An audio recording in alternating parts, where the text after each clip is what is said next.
Breaking news చూస్తున్నాం. నారాయణ ఖేడ్లో నేడు నిర్వహించనున్న సీఎం కేసీఆర్ ప్రజా ఆశీర్వాద సభ కోసం భారీ ఏర్పాట్లు చేస్తున్నారు. మధ్యాహ్నం 2 గంటలకు నిర్వహించే సభ కోసం కసరత్తు గుడ్డి పక్కనున్న ఖాళీ స్థలంలో ఏర్పాట్లు చేస్తుండగా సభాస్థలి సమీపంలోనే హెలిప్యాడ్ ని ఏర్పాటు చేశారు. 50,000 మంది జన సమీకరణే లక్ష్యంగా సభ నిర్వహిస్తుండగా ఇందుకు అవసరమైన అన్ని ఏర్పాట్లు చేస్తున్నారు.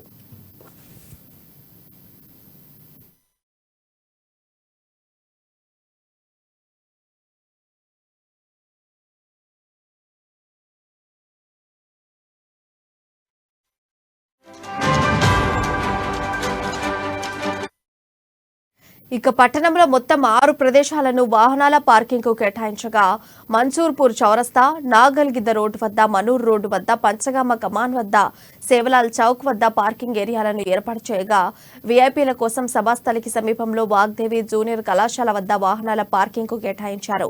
450 మంది పోలీసులు విధులు నిర్వహిస్తుండగా పట్టణంలో భారీ బందోబస్తు ఏర్పాటు చేయడంతో పాటు సభాస్థలి వద్ద ప్రత్యేక భద్రత ఉంటుంది. ఆదివారం భద్రతా ఏర్పాట్లను పరిశీలించేందుకు జిల్లా ఎస్పీ రూపేష్ సభాస్థలిని సందర్శించి స్థానిక డీఎస్పీ వెంకటరెడ్డికి పలు సూచనలు చేశారు. సీఎం సభాస్థలితో పాటు హెలిప్యాడ్ వద్ద డాగ్ స్క్వాడ్ బృందం తనిఖీలు నిర్వహించారు.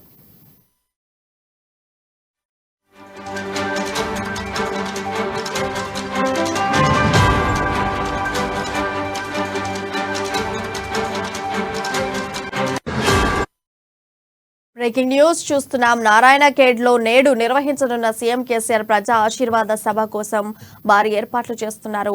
మధ్యాహ్నం 2 గంటలకు నిర్వహించే సభ కోసం కరస్ గుత్తి రోడ్డు పక్కనున్న ఖాళీ స్థలంలో ఏర్పాట్లు చేస్తుండగా సభాస్థలి సమీపంలోనే హెలిప్యాడ్ ను ఏర్పాటు చేశారు.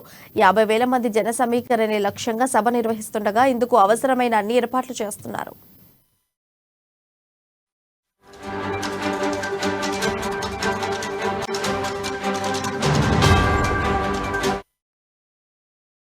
ఇక పట్టణంలో మొత్తం 6 ప్రదేశాలను వాహనాల పార్కింగ్ కు కేటాయించగా మన్సూర్పూర్ చౌరస్తా, నాగల్గిద్ద రోడ్డు వద్ద, మనూరు రోడ్డు వద్ద, పంచగామ కమాన్ వద్ద, సేవాలాల్ చౌక్ వద్ద పార్కింగ్ ఏరియాలను ఏర్పాటు చేయగా వీఐపీల కోసం సభాస్థలికి సమీపంలో వాగ్దేవి జూనియర్ కళాశాల వద్ద వాహనాల పార్కింగ్ కు కేటాయించారు.